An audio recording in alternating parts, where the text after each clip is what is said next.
Welcome back to the Andrew and Ian Show. I'm Andrew Serwick here again with Ian. Hi, Ian. It is our last episode until after Christmas, so we got a lot to get into. And when we get back, man, we're gonna have 2 weeks basically to talk about of games to talk about. So a lot on our plate when we come back. But how you doing this evening, man? Yeah, not too bad. Kind of dreading what's ahead, but we'll get to that bridge when we come to it. So ready to just get to going tonight, though. Yeah, we got obviously your NFL weekend preview and first 12 team playoffs, the first round of that in college football this weekend to get into. So let's get right into it. Thursday night football. Right now, we have the Chargers hosting the Broncos. Broncos are up 21 10. There's a second left in the second quarter here right now. Um, the Broncos. Actually, no, the Chargers came into this game a 3.5 point favorite in this one, um, and for good reason. They've been very very good. Well, not very good at home, but they've been 4-3 at home against teams with 500 or better records. They've been very competitive at home this year with all those teams. Broncos come into this one very very hot though. They've been one of the hottest teams the last couple weeks. Bo Nix is really, hitting that stride that we, expected him to hit, um, especially working with the coach that he has. Um, I'm going to take the Broncos to win this one. I know that's kind of easy to say, given that they're already up 21-10. But in my Pick'ems league, I picked them to win this week, anyways. And I do think well, obviously they covered because they're 2.5 point dog. But yeah, I just think the Broncos they're much better. They're playing very very well.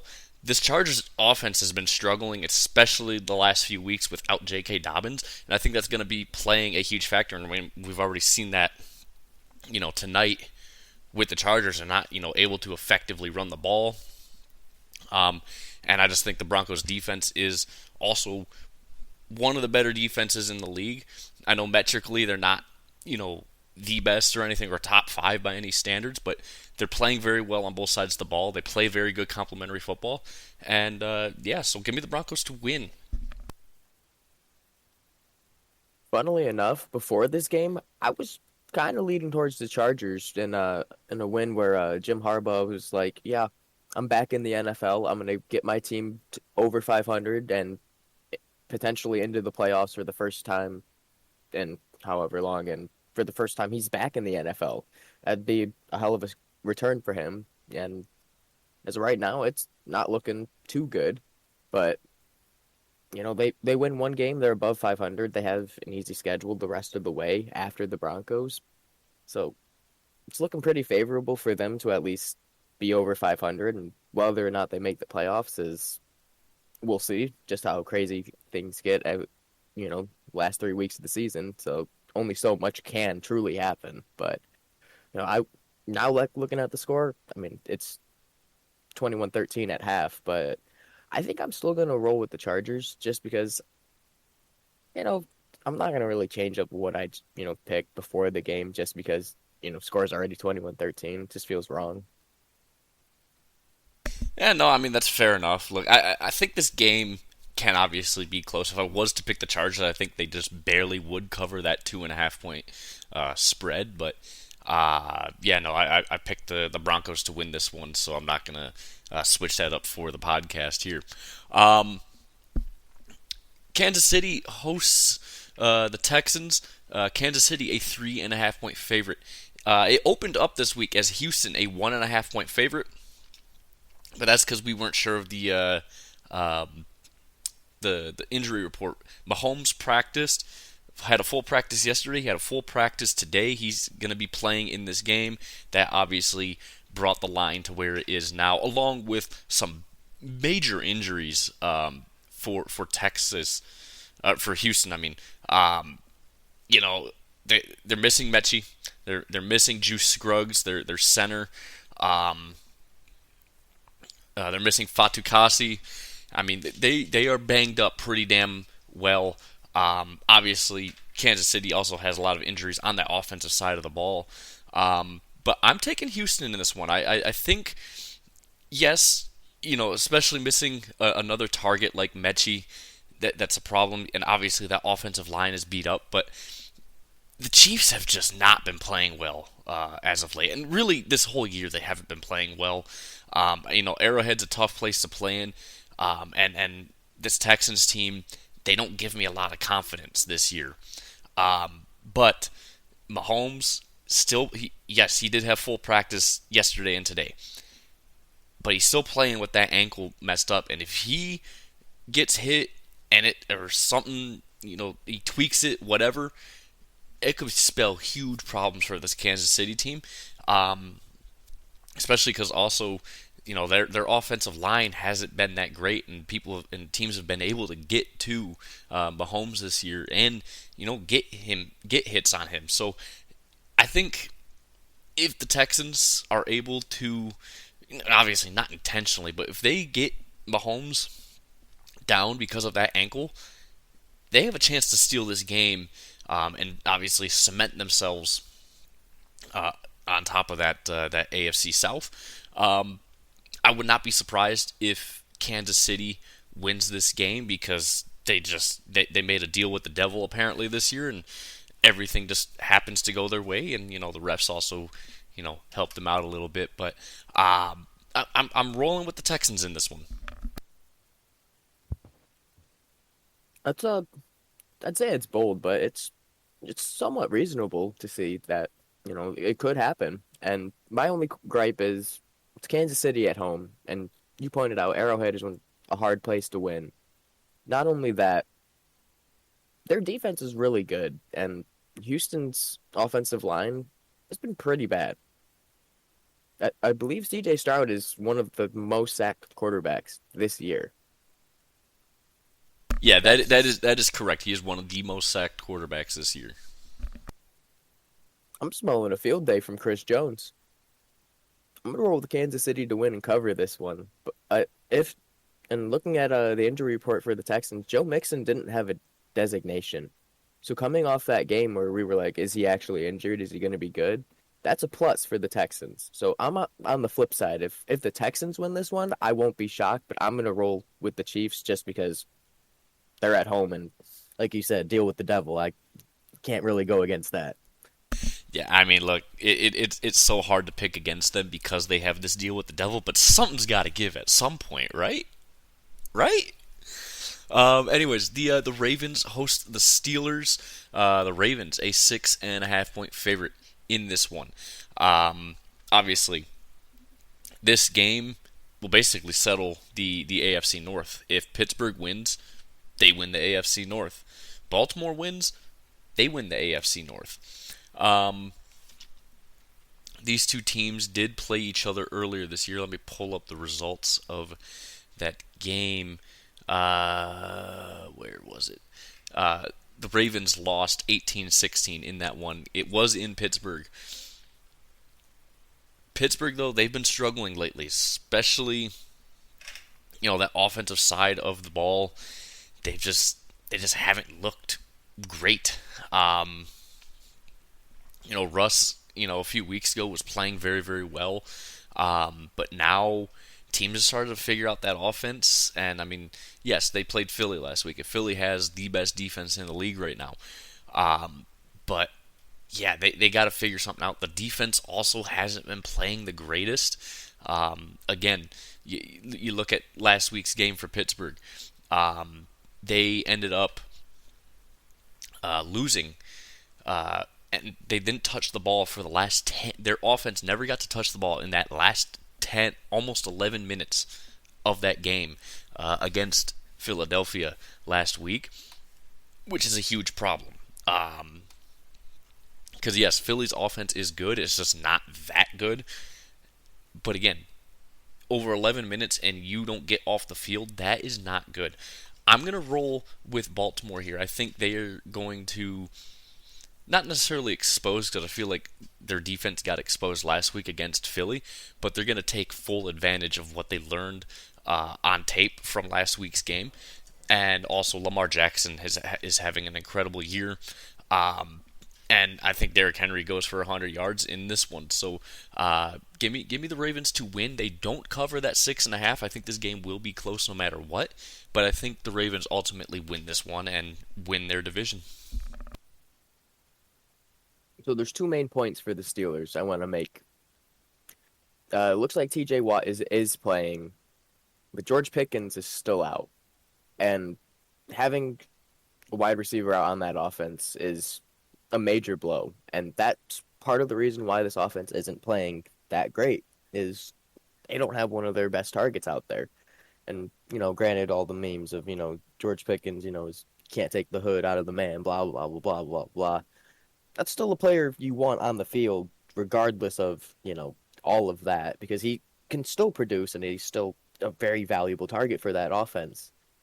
At the end of the day, Baltimore has Lamar Jackson playing, in that MVP conversation, barring Josh Allen playing, like he has been, he might be the MVP, but this is going to be like you said, it's for the AFC North and it's a rivalry game and it's a de facto playoff game with all due respect because either way, I think both of these teams are making the playoffs and we very well could see both of them meet in the playoffs again. But I'm also rolling with Baltimore. I think their offense with Derrick Henry, I think he also goes for 100 yards and Lamar might throw for 3 or 4 touchdowns. Yeah, and I think the biggest thing too, for the Ravens is just that they've been playing better football than most people, and the other thing too is they finally put Kyle Hamilton back at free safety the last couple weeks, and that has helped out their secondary a fuck ton. They were one of the worst secondaries in the league this year. And now that they've put him back there, they've been able to do a lot better, especially against the deep ball, which was their biggest weakness defensively, was the deep ball. And now that they got him back there at free safety again, they've been able to clamp down on that, and they've been one of the better teams against the deep ball lately. So keep an eye out on that. I know the Steelers don't really throw the deep ball a whole lot anyways, but they won't have as good success as they would, even the last time that they played. The Bears host the Lions on Sunday. Those last two games that we previewed, by the way, are Saturday games, which is weird because you got the college football playoffs, but, whatever. Anyways, so the Bears host the Lions. Lions, a 6.5-point favorite in this game. It opened this week at 7.5, which is really surprising. I'm honestly surprised Detroit's this favored by this much. Because, Jesus Christ, you got 21 guys on the IR. 16 of them are defensive starters or backups. You got, I kind of looked at their what's going to be or what's at least projected to be their starting lineup on the defensive side of the ball. You got 3, maybe 4 NFL level guys playing on that Lions defense this week. The rest are like all practice squad guys. You don't have anyone on the defensive line except for Zadarius Smith, who's been very underwhelming since coming to Detroit. And then you have Jack Campbell, and then Brian Branch and Kirby Joseph, and that's it. So you got really 4 guys out there that can really do anything. You're out Carlton Davis now. You're out Aleem McNeil, who was your number 1 pass rusher, who 50 pressures this year.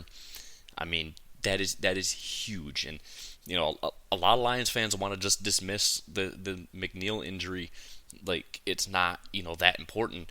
It is. It is one of the biggest pieces to fall now, on this defensive side of the ball, and you also lost your number 1 corner. So I don't get this confidence that that these Lions fans I see have that oh, we'll be fine. It's just McNeil, next man up, blah blah blah. There is no next man up. There just isn't. There is no next man up. When you lose that guy, Aiden Hutchinson is your second best pressure guy, and he hasn't played since week 5. He has the fifth most pressures on your team, or the second most pressures on your team. My bad, and he hasn't played since week 5.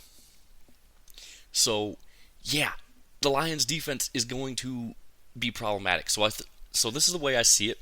If the Lions are going to instill any confidence in me as a Lions fan to go far in the playoffs, you have to blow this team out. You have to blow the Chicago team out. Because if you win this one by one, it does not, especially if it gets into a shootout where you're scoring 40 plus points, but so Chicago, that's not a good thing to me. I'm going to take Detroit to win. I think their offense is obviously more than capable of carrying them to victory. I don't think they cover that 6.5. I want them to, because that will instill confidence in me. But I just don't see a way with these injuries that the Lions are able to basically open up or to win by more than a touchdown. So I'm going to take Lions win, Chicago covers, and we'll see what happens from there. And that's just it. Is we're gonna see how Detroit plays on the defensive end. I mean, Chicago has potential on offense, but they're not, the Buffalo caliber. They're not, Kansas City of the past couple of years where, top offense, or Baltimore, et cetera, et cetera. That test is, last week of the season, second week of the season with Niners and Vikings. This is a good warm-up for that. Like you said, if the Lions blow this team out and they hold the Chicago team to a decent amount of points and nothing like ridiculous, you get a little bit of confidence. The Bears, they're not playing good. They've lost, what, eight straight? Yeah, they started 8 straight, and since they fired Eberflus, they were losing games by 3, 4, or like 4 or less points. Ever since Thanksgiving, it's been, yeah, exactly. So this Bears team is coming is not playing good, and they're not playing confident either. They've given up. In my honest opinion, the way they play, the way they look, it looks like they've just given up. Yeah, I mean, most of that offense is they're probably internally frustrated with Caleb Williams and how he's playing. He was hyped up to be that guy. He's going to, pass for 4,000 yards. He's going to do it as a rookie, be the first Bears quarterback in their history to do it as a rookie. Now, don't get me wrong. He hasn't thrown that many interceptions. He's gotten some fumble issues. He's a rookie. Stop putting all of these ridiculous standards on these rookie quarterbacks. That just, puts more pressure on them instead of, going out to just do their job and play the game. They have that in the back of their mind that, if they don't hit that, people are going to talk down on them, and it's, lessen their image. And especially for someone like Caleb Williams, who has won at every level of his career but the NFL.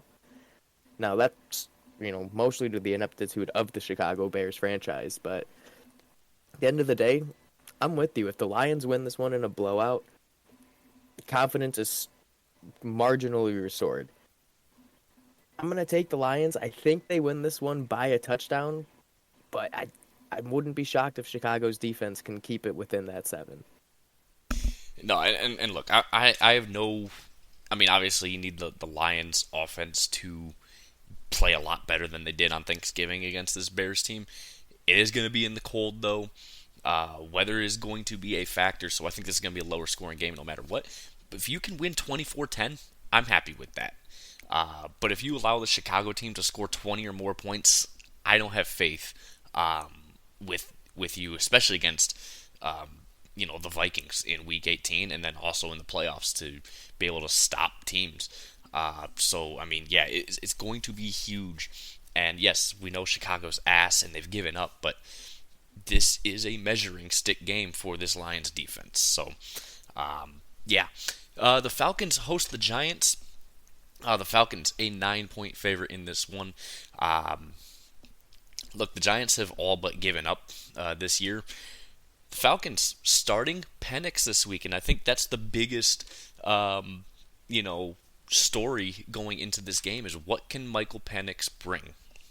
Because Kirk Cousins has been ass the last few weeks, and now they're making a switch here to Michael Penix.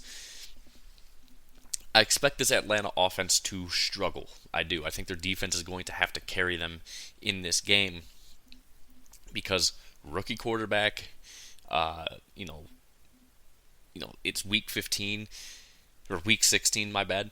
And you're looking at yes, the Giants are ass, so it's not a bad game to put a rookie quarterback into, but it's week 16, so these guys are ready to play. They've been playing for a while. They're in the groove of things. Now you have a rookie quarterback who's not played a snap of NFL football yet coming in. I think there's going to be some struggles. He's got all the right tools. He's got a great QB mind. Um, you know, it's just a matter of what can he bring, and can he be better than Kirk Cousins this year? Um, and again, it's a good team to go against because this Giants defense is ass. I'm going to take Atlanta to win. I don't think they cover that 9 though, because like I said, bringing Penix into a game this late into the season without him having any, you know, real meaningful reps at quarterback against NFL level talent in the NFL, it's going to make them struggle a little bit on offense. But I still think overall they'll win this game no problem. I can see a win by exactly 9, so I guess technically that would be covering. But it'll just be interesting to see what this Atlanta offense actually looks like come Sunday. And that's the biggest question is Michael Penix actually a better answer than Kirk Cousins at quarterback right now? And we'll see. I mean, it is the Giants, like you said. They're not the greatest team, and if it's any game to throw in your rookie quarterback to get some reps, it's this one. The end of the day, my issue is Atlanta is not by any means out of the playoff hunt. They win one game and Tampa loses one. All of a sudden, they're back on top of that division, and throwing a rookie quarterback into the fire for that moment, it's to me is a recipe for disaster because if he doesn't succeed, then it's his confidence is now lowered because not only did his team miss out on the playoffs and it's the blame is now on him instead of Kirk Cousins. He's he might not get that other opportunity over Kirk Cousins after he comes back. But at the end of the day, you have Bijan Robinson, you have Drake London, you have Kyle Pitts, you have these offensive weapons. You can put up points with them. You just have to get them the ball cleanly. And I think Michael Penix can do that. Now, the defense for Atlanta has been a little sus as of late, but it's the Giants. So I'm going to take Atlanta to win and cover just because the Giants are just that bad. Yeah, I think. Look, I think it is possible, but I think we're going to see some rookie mistakes out of Penix, and I think that's fine. I think they still win. I think you're going to just see some rookie level mistakes that you're just going to have to live with rookie quarterbacks in the NFL. Everyone knows how that goes. I mean, every rookie quarterback has always struggled in the NFL. That's just the way, because the game is so different, right? So it's going to be interesting for sure. The Bengals host the Browns. Bengals now a 9-point favorite. They opened as a 7-point favorite in this one. It's moved to 9. I think the biggest question is who's going to be at quarterback this week for the Browns. Is it going to be is it going to be DTR or is it going to be Jameis Winston? Because obviously Jameis has been playing like ass lately, but we know DTR ain't that much better, so it's like, yeah, whatever. This Bengals team, they're obviously probably not going to be making the playoffs this year. I mean, there's some hope, but it's very, very slim hope. Sitting here at 6-8, but a win this week would definitely give them a better chance. But yeah, they need some luck still, right? I think the Bengals win. I think they cover that 9. I would have them honestly winning this one by 2 touchdowns. This Browns team cannot move the ball. And yes, the Cincy defense is terrible, but I just think the Bengals are just going to boat race these Browns. And take him to school, and I think Joe Burrow's going to have himself a field day this week. And yeah, that's exactly what I think is going to happen as well. Joe Burrow is going to have a field day. And for the Browns, I believe Dorian Thompson-Robinson is confirmed to be the starter. For, I think it's this one. I don't know if it's for the rest of the season. But at this point, they're riding him for at least another game and seeing what they got in him. So, I mean, at this point, it can't be much worse than Jameis Winston. I mean, if he throws, one interception, he's better than Jameis. And if he throws two touchdowns, he's better than Jameis. So at the end of the day, we'll see. The Bengals defense is atrocious, and anyone not named Trey Hendrickson is, you know, pretty much fair game. But that offense is going to be a problem, and they're sitting at 6-8, and they practically have to win out to make the playoffs. And with two games against, potential playoff teams to end their season, they need this one. I'm going to roll with Cincy to win and cover because Cleveland's just that bad and that offense is just that good.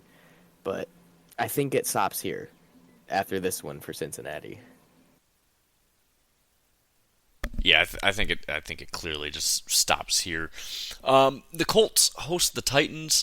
The Colts a 3.5 point favorite in this one. Colts opened up as a 4 point favorite. It's moved down to 3.5.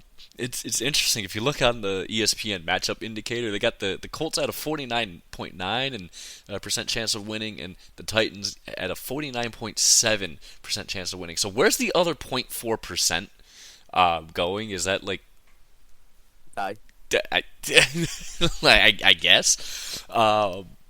But anyways, look, both these teams have been struggling, especially the Titans on offense. They still have a great defense, but offensively, not so much.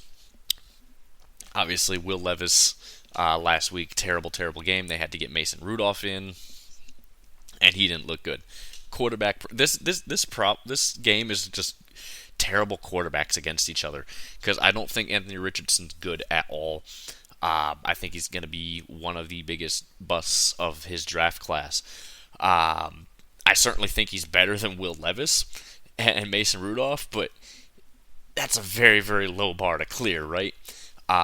Look, the Colts are still looking for a playoff spot.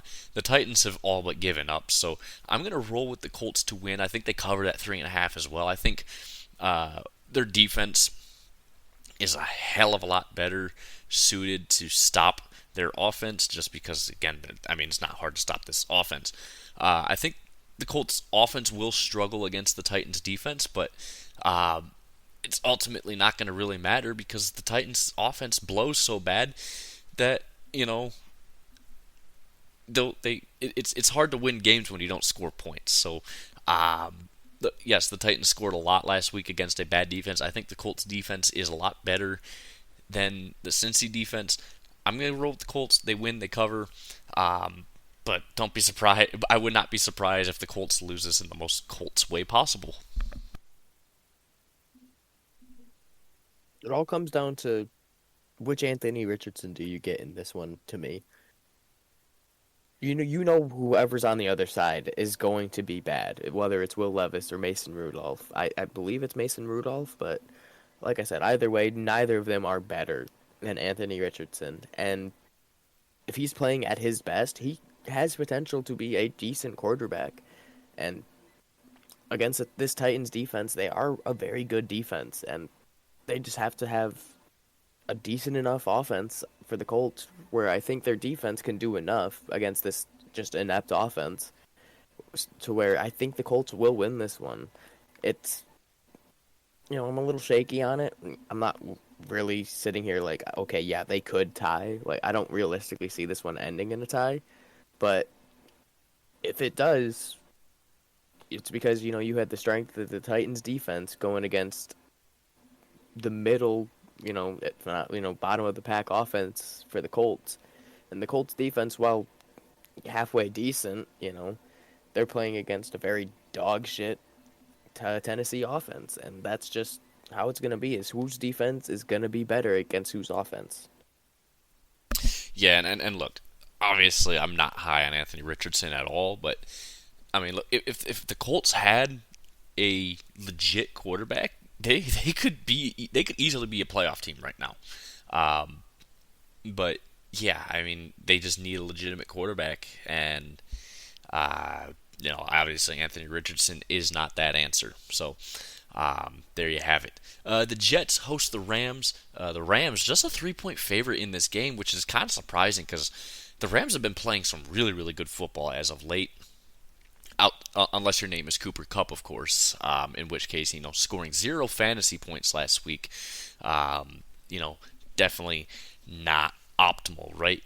But obviously, Aaron Rodgers, his last I think it was 7 games, he's thrown only 1 interception. So he's been protecting the ball since that first 8 weeks of the year where he was throwing a pick a game. Yes, so yeah, it's 1 pick in his last 7 games, so that's very very good. And last week he had a really really good game, but the Rams come in, um, and the Rams, like I said, they've been playing very very good football on both sides of the ball. Stafford has been lighting it up. Nakua has been great since returning from injury. And Kyron Williams has really, really become one of the better running backs in the league. I'm taking LA to win. I think they also cover that 3 no problem. I can see this going being by a touchdown, maybe a little bit more.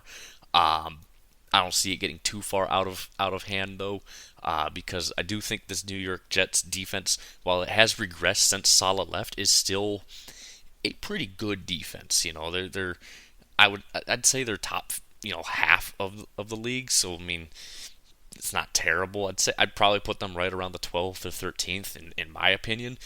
But they also started out the year as one of the best defenses in the league. So just tells you how much Salah really was to that defense. But I expect this game to be a little bit higher scoring. But I expect the Rams to ultimately win this one by a touchdown or 10 points. And that's about the mark I was looking at here. I think it is a little disrespectful for the Rams to only be a 3-point favorite here. I get it is an away game for them, and the Jets did just score 30 points, and then coming off a very vintage Aaron Rodgers performance. This is a Rams offense that has been playing very, very good. And like you said, since Puka Nacua came back, they've really hit that next level.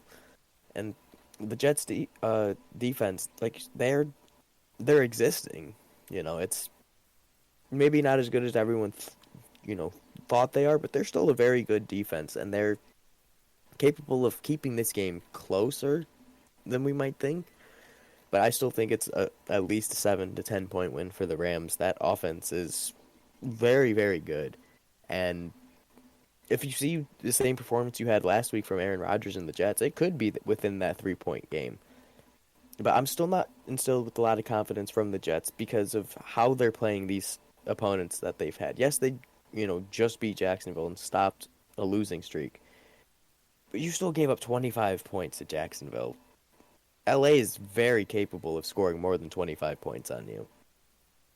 Oh yeah, they absolutely are, and old time QB rivals going at it one more time at least. With Aaron Rodgers might be retiring at the end of the year or not. We don't know, but obviously you and I, we saw a lot of these games with Rodgers versus Stafford. As Lions fans, we saw a lot of these games, so it's going to be interesting to watch these old rivals play for their new teams against each other for the first time. So, very very interesting game for sure. The Commanders host the Eagles. The Eagles a 3.5 point favorite in this game. Eagles, they're the best team in football right now. They have a top, probably top 7 offense. I wouldn't say they have the number 1 offense right now, but they have the number 1 defense right now, and that's very, very important, especially when it comes to playoffs.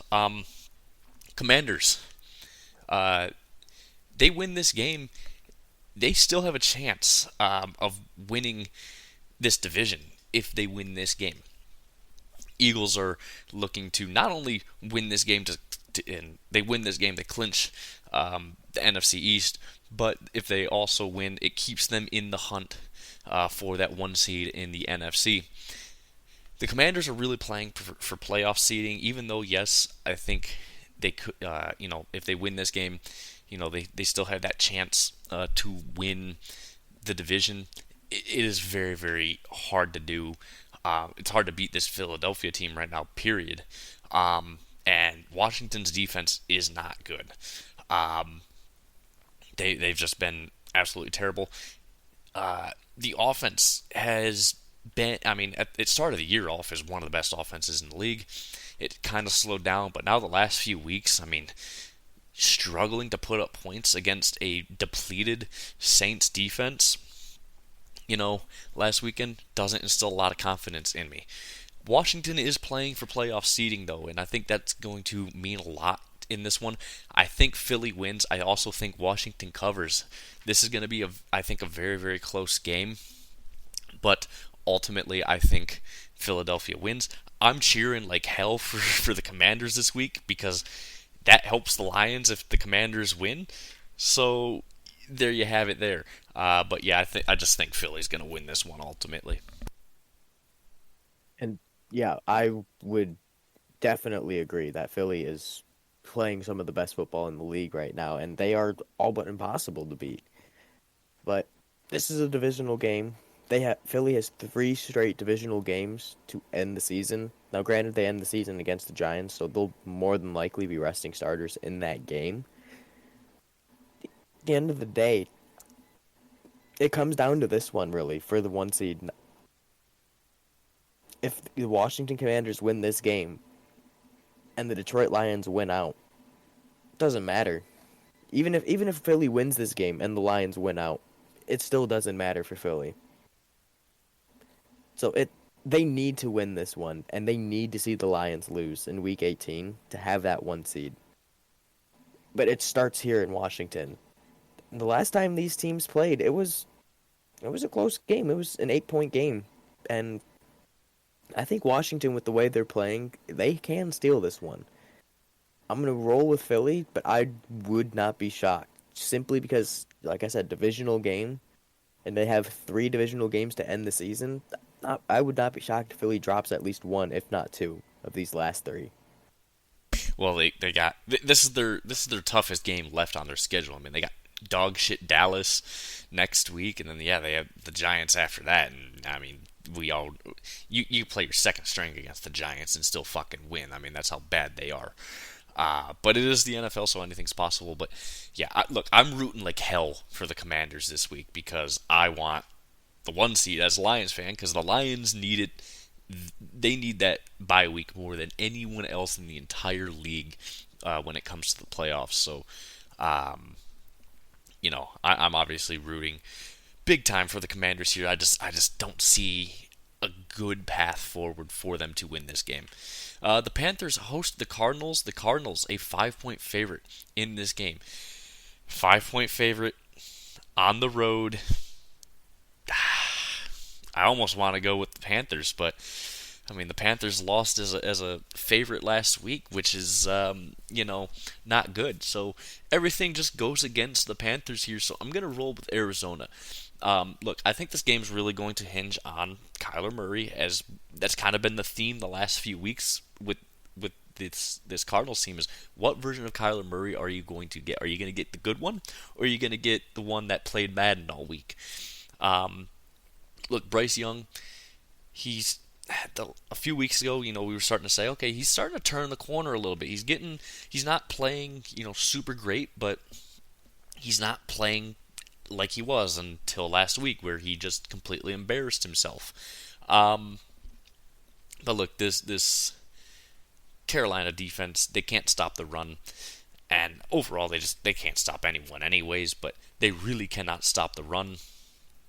They have one of the worst run defenses in the league. Now, yes, Arizona doesn't run the ball that well, but I think that's going to be a huge part of their game plan no matter what this week against Carolina, because they know Carolina cannot stop the run. So I'm going to take Arizona to win. I think they cover that 5, but because it's the NFL and 5 is the devil's number, especially when you're on the road, I wouldn't be shocked if Carolina just somehow wins this game.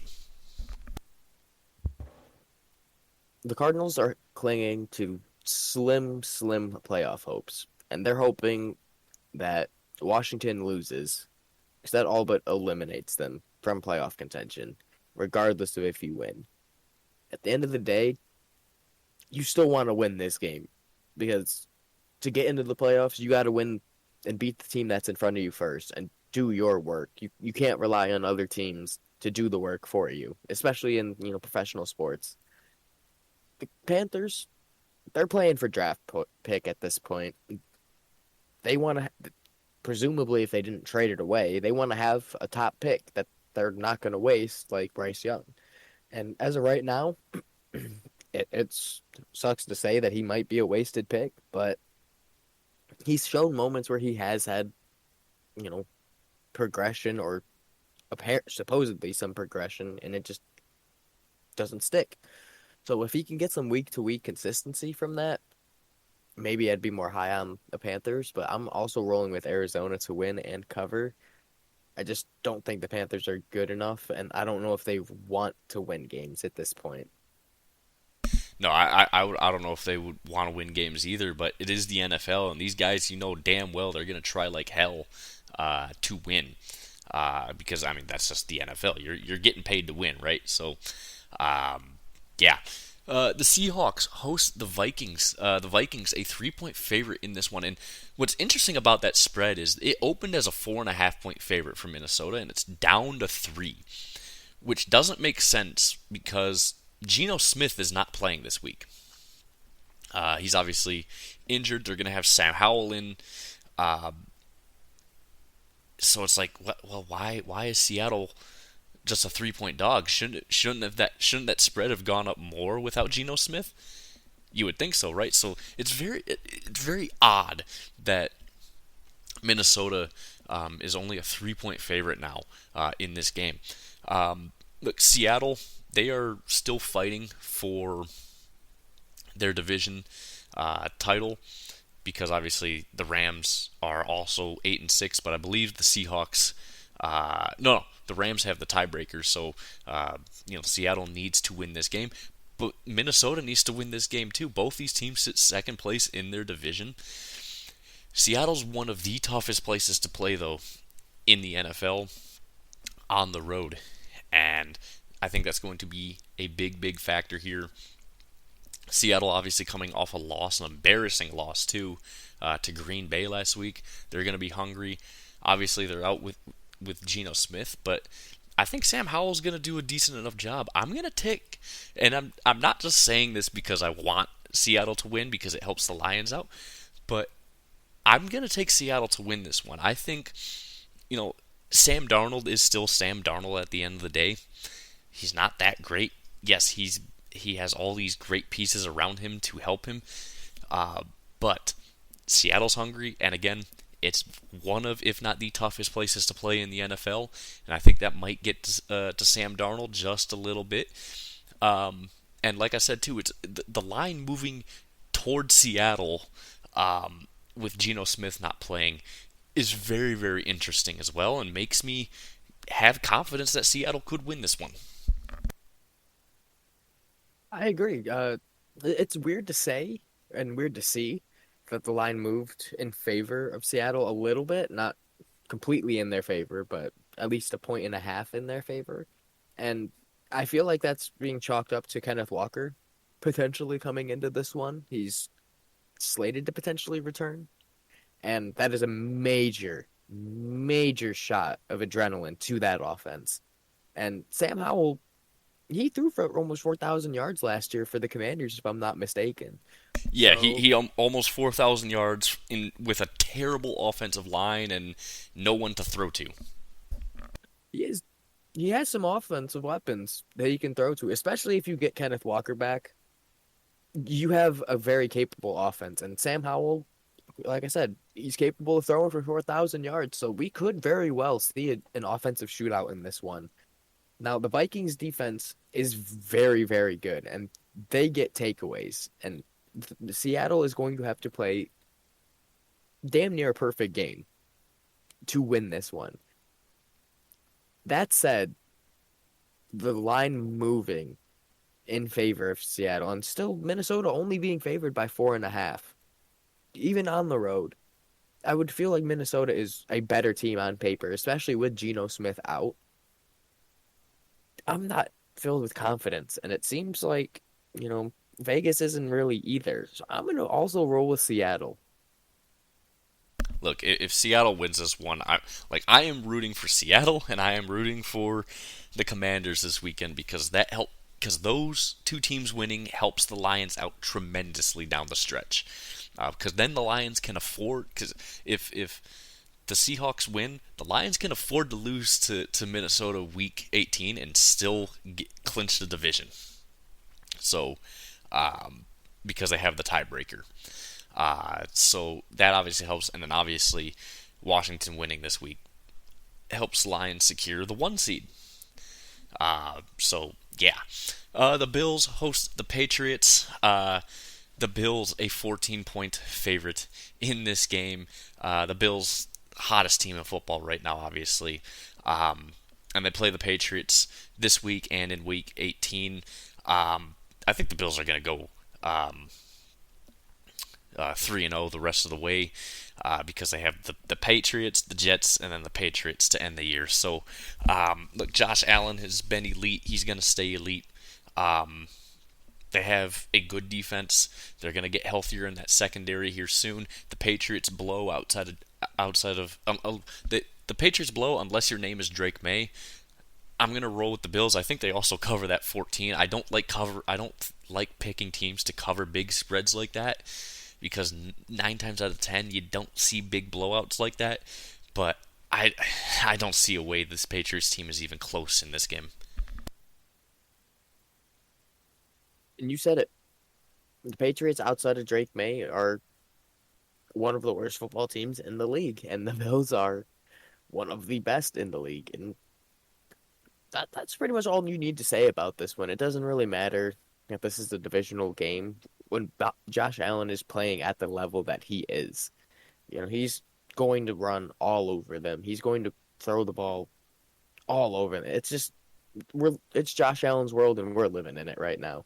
Give me the Bills to win and cover.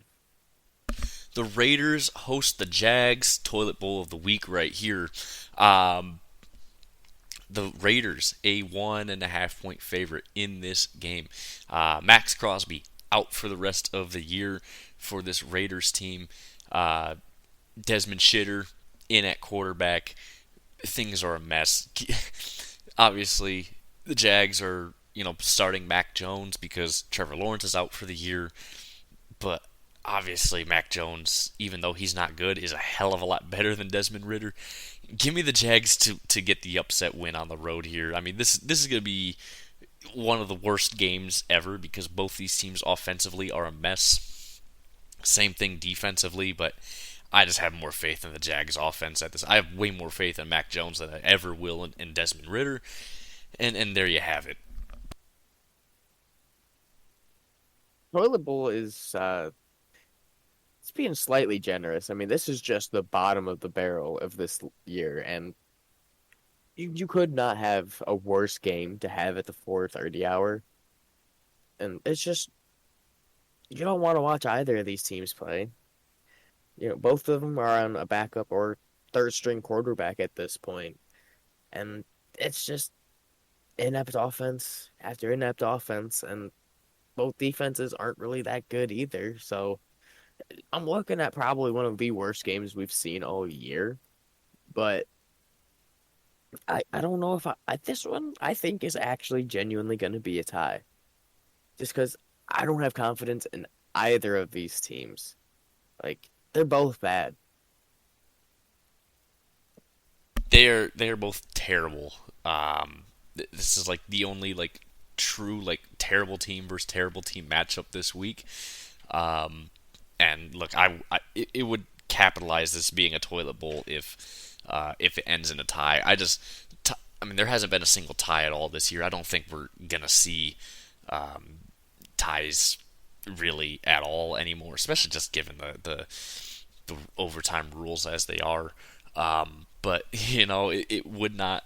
It would just be the cherry on top this week if this game ended in a tie. The Dolphins host the Niners. The Dolphins a 1-point favorite in this game. Niners are they're kind of in shambles. Obviously, they're down to like a fourth string running back now. And what's his name is out for the rest of the year. Oh, where is it? Hold on.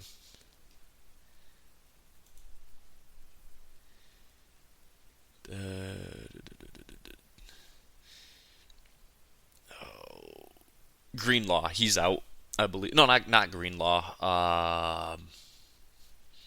God damn it, who is it? Of course, fucking dumbass, fucking ESPN does this. Hold on.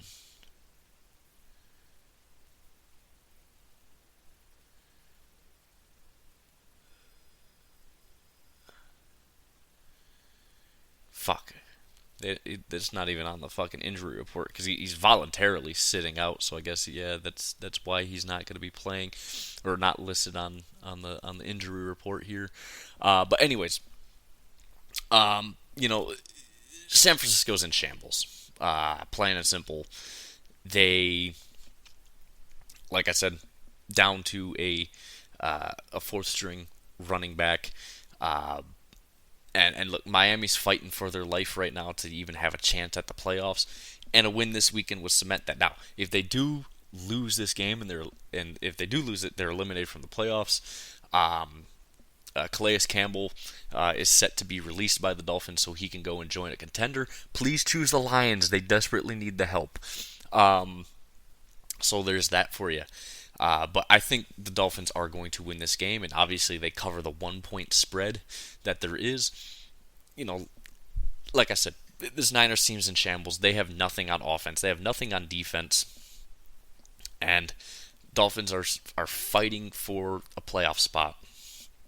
And this is a good way to get one. A win at home against a team that's, for all intents and purposes, given up on the year. So yeah, give me the Dolphins to win, and obviously they cover the 1-point spread. And this is a game of two teams that are just underperforming due to injuries or just underperforming in general still, even with players coming back from injury. And I don't think either one of these teams is going to make the playoffs, even if they win this one.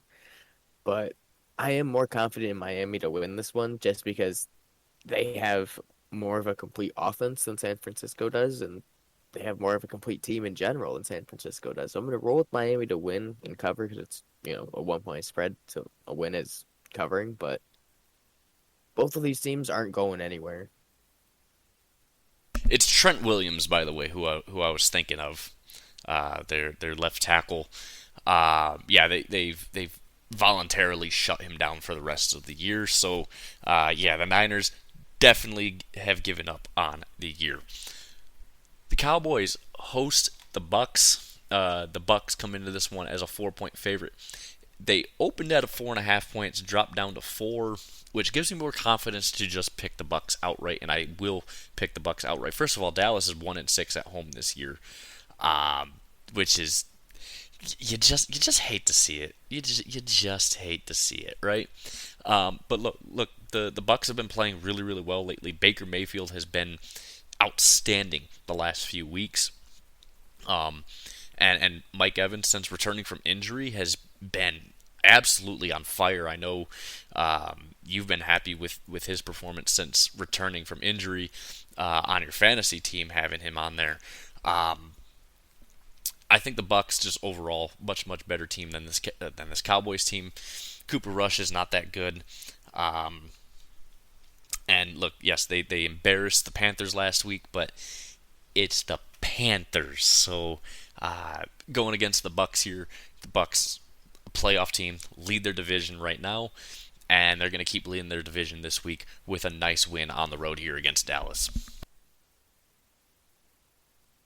And you're absolutely right. I have been enjoying Mike Evans' performance since coming back with my fantasy team, and I'm looking at him yet again to have another big week because this Cowboys defense is beat up. They lost some defensive players. They lost some defensive backs to injuries as of late, and that's the strength of this Buccaneers offense right now. Yes, they lost Chris Godwin for the year, but at the end of the day, Mike Evans is all reliable. He's all but guaranteed to get 1,000-yard season at this point, and this is going to be one of those games that really helps him solidify that.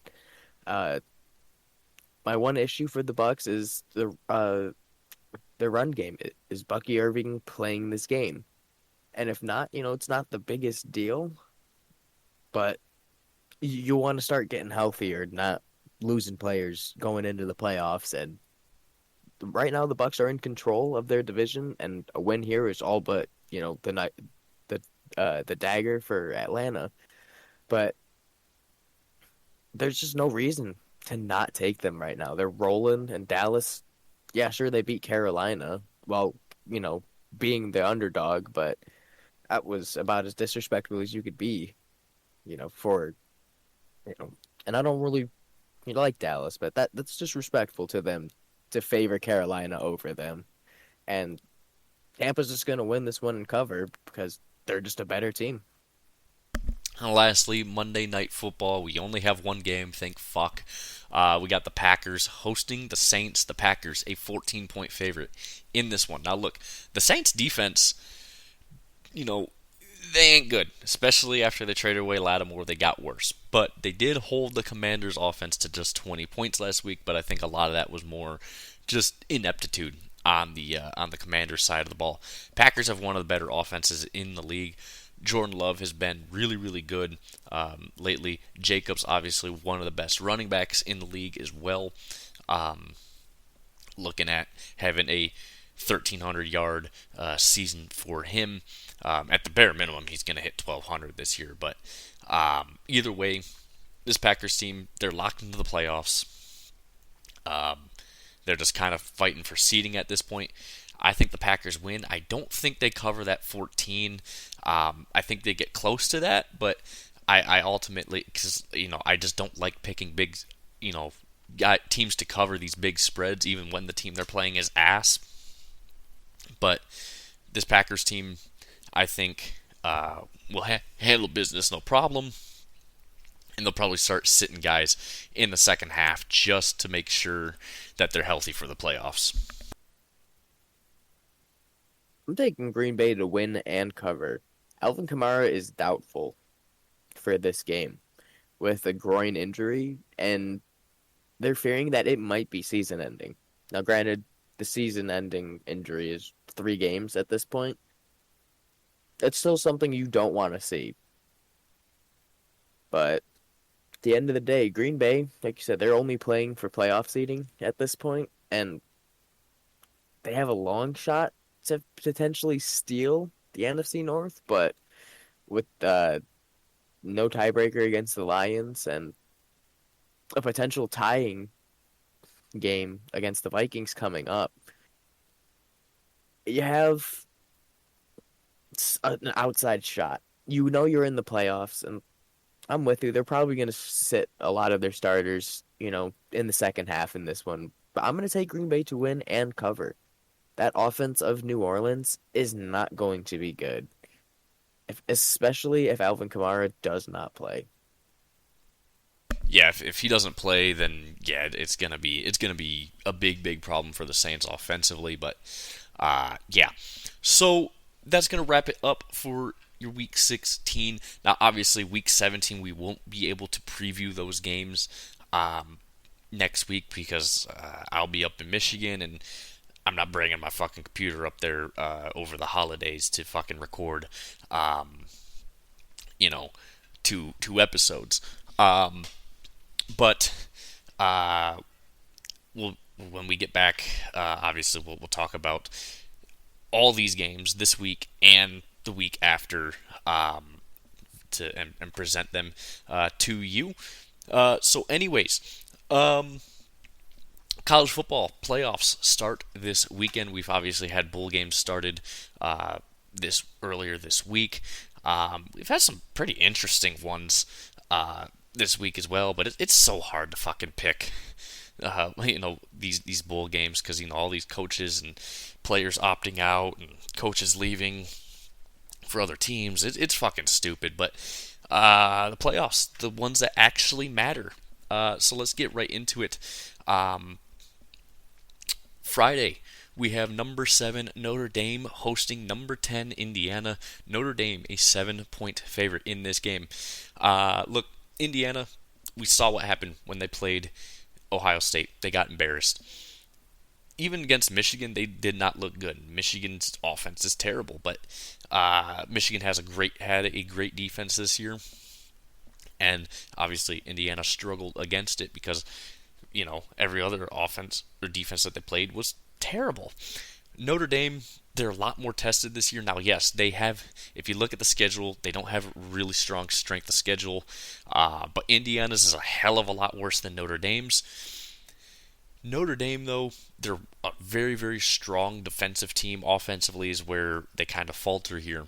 I'm going to take Notre Dame to win. I think Notre Dame more than covers this 7. I think this is going to be a blowout. And this state is also going to be on fire Friday night regardless. So I'm going to have a lot of fun on Friday night, watching the entire city of Indianapolis burn itself down. With these two teams playing each other. But I think Notre Dame wins this one by 3 scores. I really, really do. I think Notre Dame is just going to lay the fucking hammer down on Indiana and prove to everyone that Indiana truly is overrated. And I 100% agree with you. This is just another game against Ohio State for Indiana, as far as I'm concerned. And that was not a good game for them. They were very heavily exposed, and they're a good team.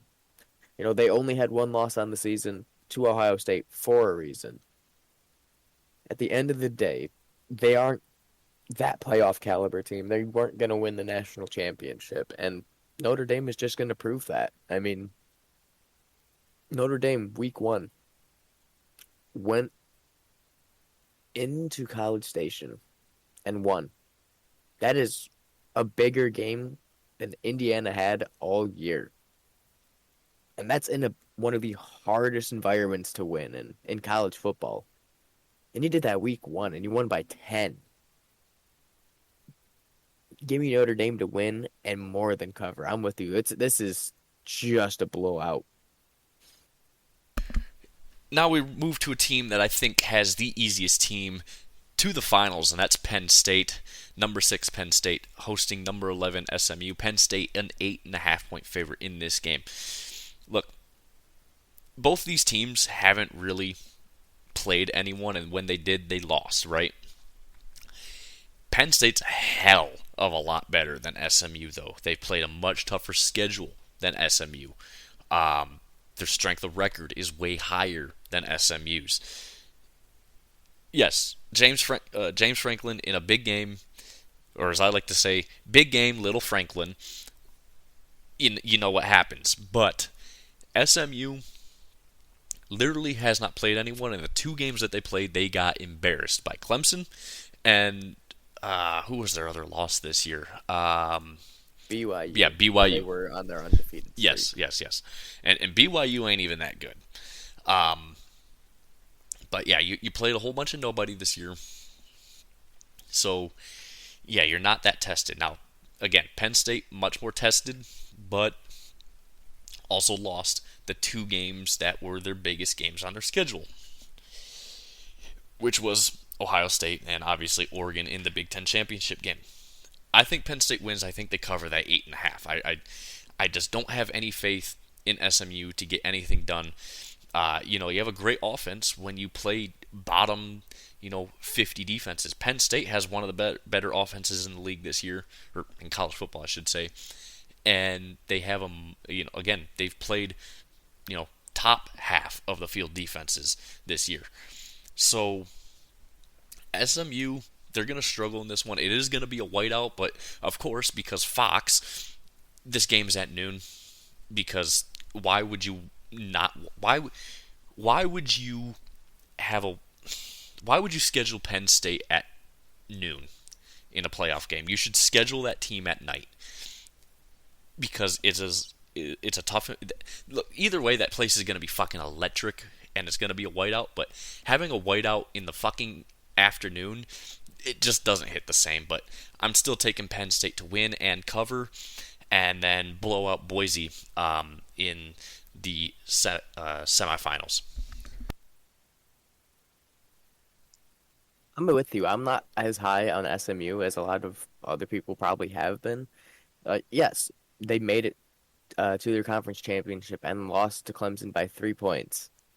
And pretty heartbreak fashion. I mean, you go down and you tie it in the closing seconds of the game just to give up a game-winning field goal before regulation expires. And that's not confidence instilling to me, especially going into the playoffs. And Penn State, I think, is a better team than Clemson. And Clemson at the time, before they lost their second and third games, they had only lost to Georgia.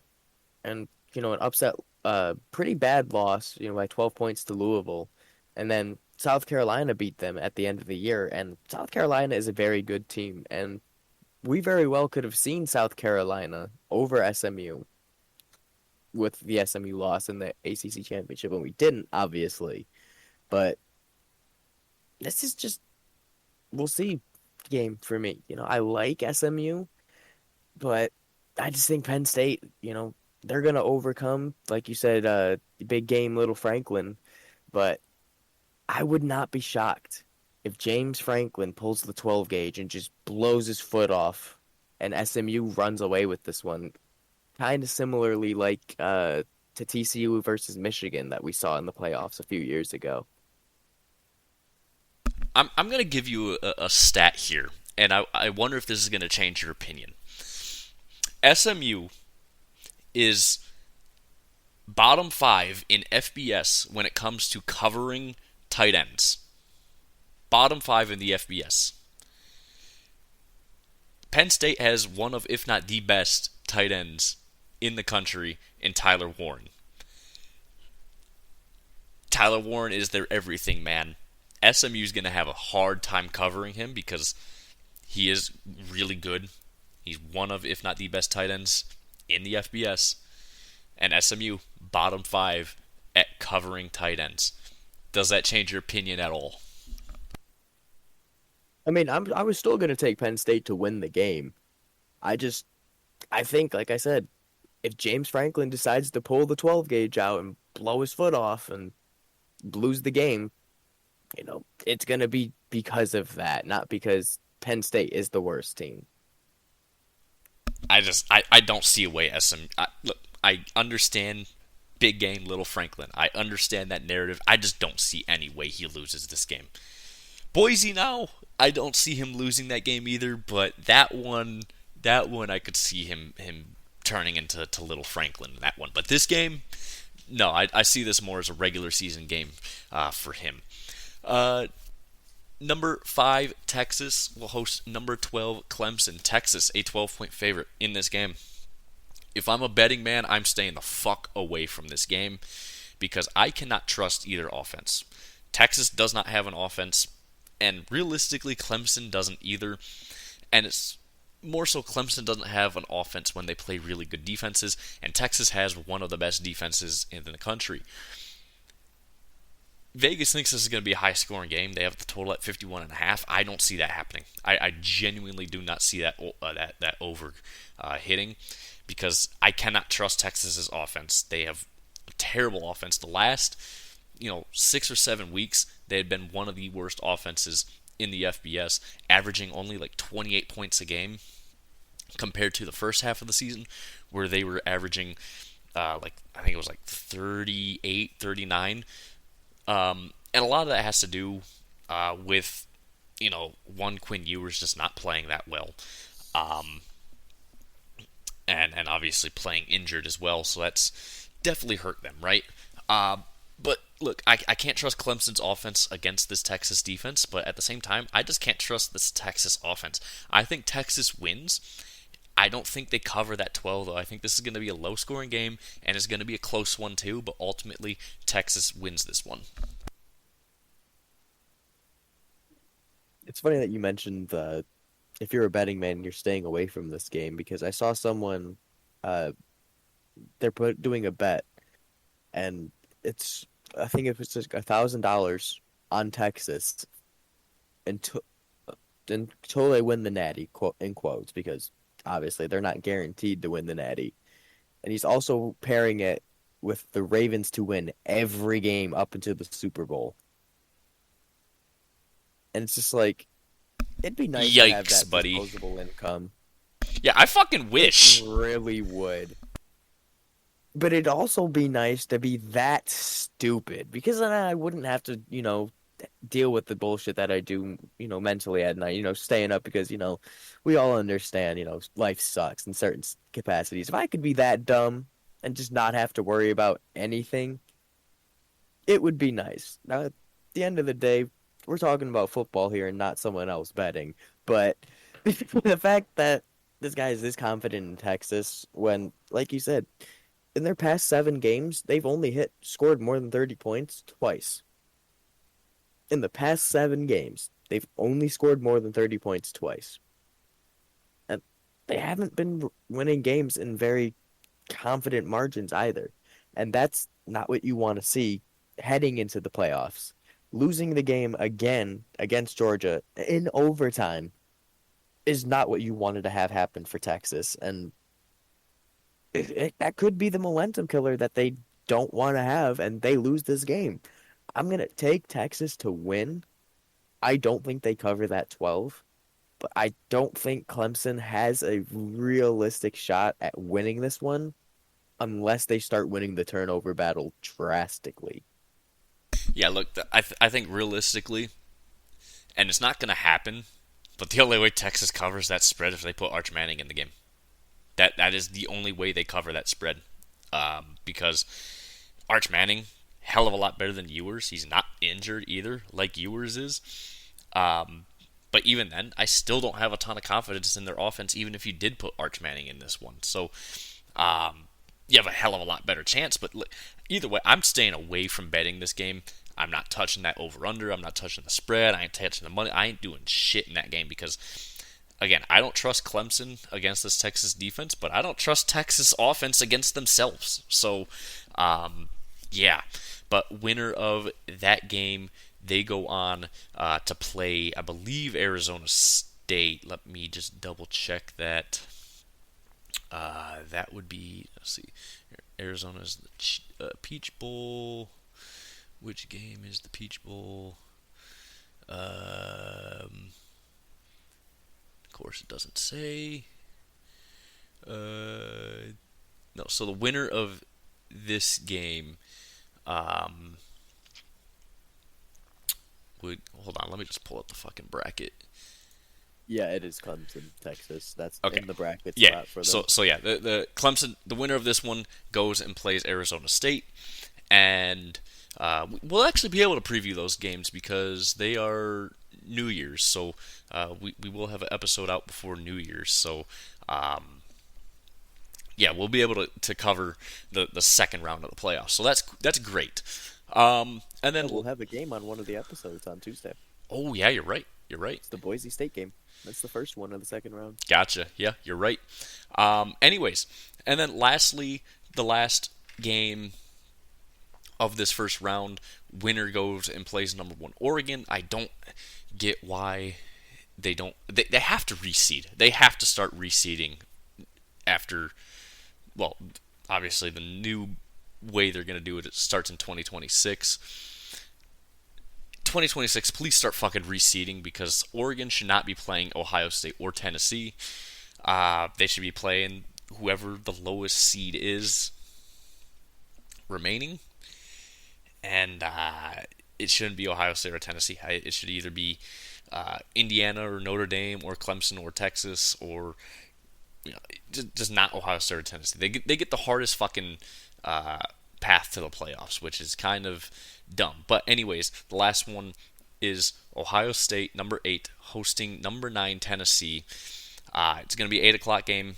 It's going to be really cold. That said, Tennessee's the only Tennessee and Kentucky, I guess I should say, I should add Kentucky and Vanderbilt for that matter. They're the only SEC teams that actually do get cold weather, just because the mountains. It was actually snowing in Tennessee. I think it was last week. There was snow on their field, but they practiced indoors, while Ohio State's been practicing outside these last 2 weeks.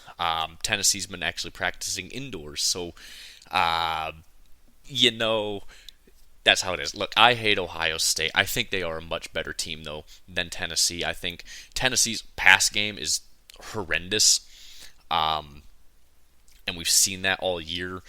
Especially when they go against good teams, they cannot throw the ball. And honestly, they can't really run the ball that well either.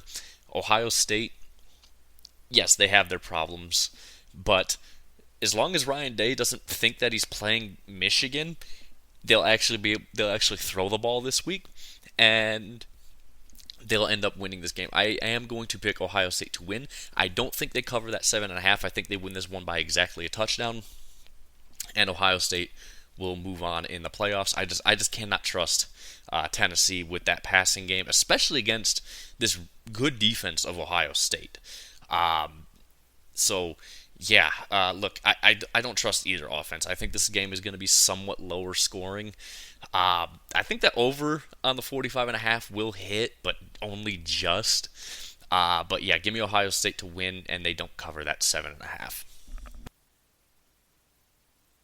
This is it, right? This is what everyone wants in the playoffs. The Big Ten versus the SEC. So here you go. You got it. And I'm with you. I hate that the winner of this game goes to number one Oregon. With all due respect, it should be the winner of Texas Clemson. They should do it where they have the lower seeds go to the higher seeds. That's how every playoff tournament bracket works, believe it or not. But at the end of the day, there's no use complaining about something like that. This is a game where something like as little as Tennessee practicing inside and Ohio State practicing outside, especially when the game is going to be outside, it comes down to something as simple as that being the difference in this game. And Tennessee is in Ohio, so the weather might actually play a bit of an impact in this one. We'll see at the end of the day who, you know, gets fucked over by cold or weather, but whatever happens. But this is what apparently the people want. They want the SEC and the Big Ten, which, we keep seeing in every freaking iteration of the playoffs. But I'm not confident that Ohio State can really overcome themselves. Ryan Day's in the same boat as James Franklin. He can't win big games. But at the same time, Tennessee they're a good SEC team, but it's a matter of, are they going to be able to outperform themselves? Are they going to be able to clean up the mistakes and play that game at the top of the game that we know that they can? If we get the Tennessee that lost to Arkansas or lost to Georgia by 14, then Tennessee's going to lose this game. But if you get the Tennessee that beat Alabama, this is going to be a good game. I'm going to roll with Tennessee just because I have a little more confidence in their offense to get it done. And I think Ohio State, they have to not shoot themselves in the foot more than Penn State does.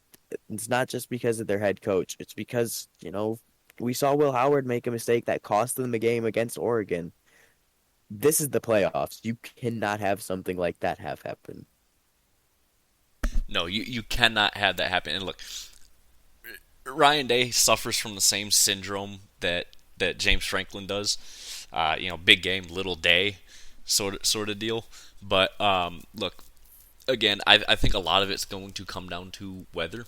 Ohio State's been practicing outside these last 2 weeks. Tennessee's been indoors the entire time, and that's going to play a huge factor. It's going to be cold. It's looking right now. It's supposed to be 28 degrees and a little windy too. And you know, we'll just. I think weather's going to play a big factor here, and I think that's going to give Ohio State the edge in this game. But yeah, very interesting regardless. So, with that said, guys, obviously we will not have any episodes next week, so no review or preview for the following week. But we will be back for or right before New Year's for the second round of the playoffs, and we will go over. We won't go like in detail through every game, but we will kind of talk about where records lie in terms of the NFL after these next 2 weeks that we won't be reviewing slash previewing. But we'll be back for New Year's. We'll definitely be talking about college football playoffs in that episode, and obviously, like I said, going over everything that happened in the NFL over those next 2 weeks. First of all, we want to wish you all a very Merry Christmas. Have a safe Christmas as well. Don't do anything that I wouldn't do. All that good stuff. Have a good time with your families. Also, one thing I know, the Chiefs are playing. I forget who they're playing, but they're playing on Christmas Day. Can we not do football on Christmas, please? Can we just not? Like, I would just like to enjoy Christmas with my family. I don't want to have to watch fucking football on Christmas. Please and thank you, NFL. My kind regards, all that bullshit. But anyways, guys, again, have a Merry Christmas. Stay safe out there. Rate, review, subscribe. Help us out. Let us know what you guys want to see more of course. We'll obviously be back. Episode will drop on New Year's Eve. We'll probably record that on that Monday because I have plans New Year's Eve, and I'm sure you do too, Ian. But anyways, thank you guys again for listening, and we will see you guys in 2 weeks on Tuesday.